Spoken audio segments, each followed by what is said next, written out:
Here's the night nobody talks about. An elderly man sits on the edge of his bed at 2 a.m., staring down at his own knee in the dim lamplight, wondering if today is the day the pain finally wins. He isn't screaming. He isn't crying out. He's just quiet. And that silence is exactly the story nobody tells you about knee surgery in seniors. Across the country, doctors keep noticing the same strange pattern. Knee replacement, one of the most successful procedures in modern orthopedic medicine, is being quietly turned down by thousands of older adults every single year.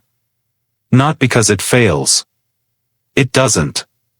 The vast majority of patients who get it walk away with real pain relief and restored mobility. So why are so many seniors saying no to a fix that could give them their lives back? The answer isn't simple. It isn't cowardice either. It's fear, layered with decades of lived experience, tangled up in the body's own complicated math.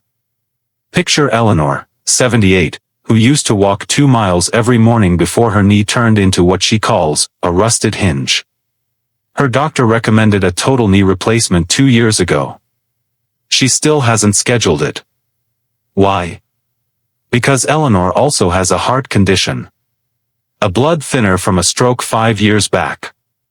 And a quiet terror that surgery might cost her more than the knee itself ever did. She isn't wrong to be cautious.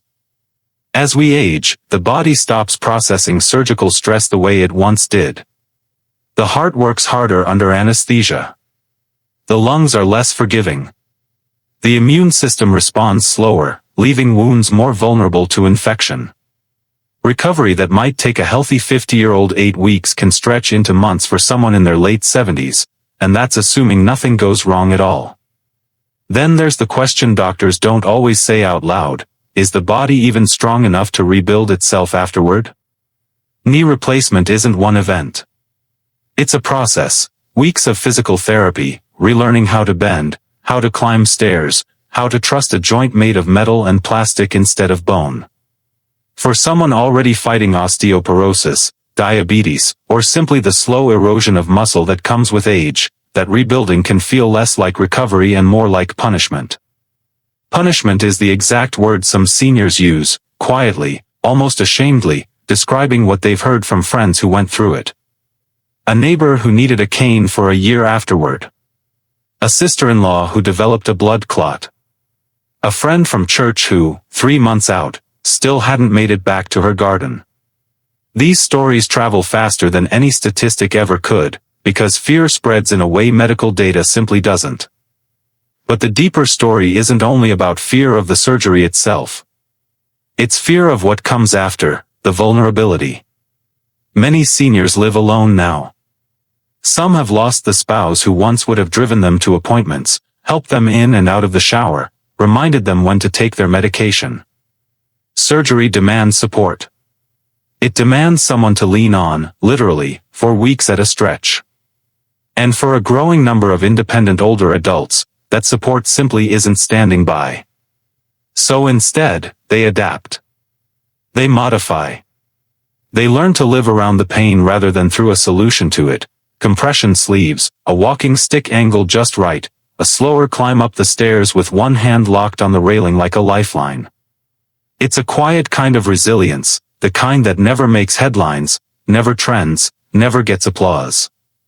It just persists, day after day, in homes across the country, where pain stops being treated as an emergency and starts being treated as a companion to manage.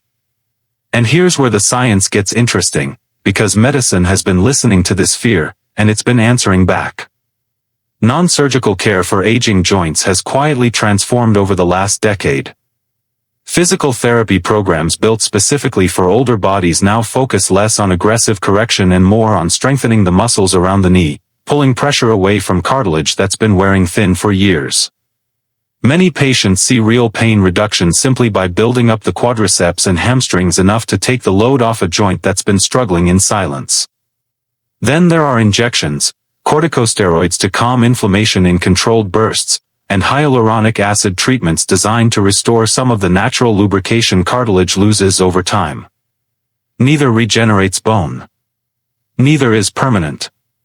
But for many seniors, they offer something surgery can't promise as easily: control. The ability to manage pain on their own terms, on their own timeline, without committing to months of recovery they aren't sure their body, or their support system, can carry. Weight management has become an unlikely hero in this story too.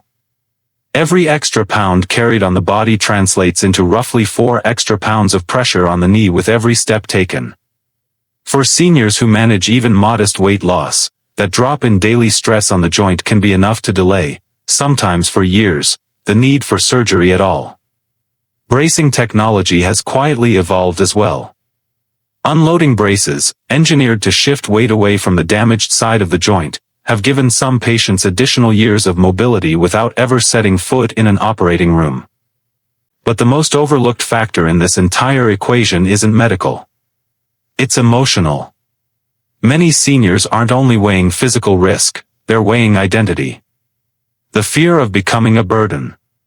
The fear of losing independence, even temporarily, during recovery. The fear that once vulnerability is revealed, it never quite folds back up again. This is why more doctors are being trained to ask different questions now.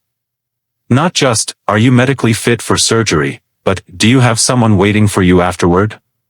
Do you understand what the weeks ahead will really look like? Are you choosing this path, or simply avoiding the other one? Because here's the truth sitting underneath all of it: skipping surgery isn't always the wrong call.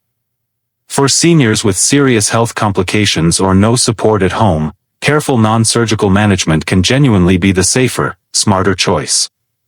But for others, for those whose hesitation is rooted purely in fear rather than medical necessity, that same choice can quietly cost them years of mobility, years of independence, years of small joys like walking a grandchild to school or kneeling in the spring garden. The real tragedy isn't that thousands of seniors are skipping surgery. It's that so many are making that decision completely alone, in silence, with no one walking them through their real options, no one asking the right questions, no one listening closely enough to hear the fear hiding underneath the hesitation. If this story made you think of someone, a parent, a grandparent, a neighbor quietly favoring one leg as they walk to the mailbox, don't let it end here. Drop a comment and tell us about them. Share this with someone who needs to know they're not alone in this decision. And if stories like this matter to you, hit like so more people can find it, because somewhere tonight, someone is sitting on the edge of their bed, wondering if they're making the right choice. Let's make sure they don't have to figure it out by themselves.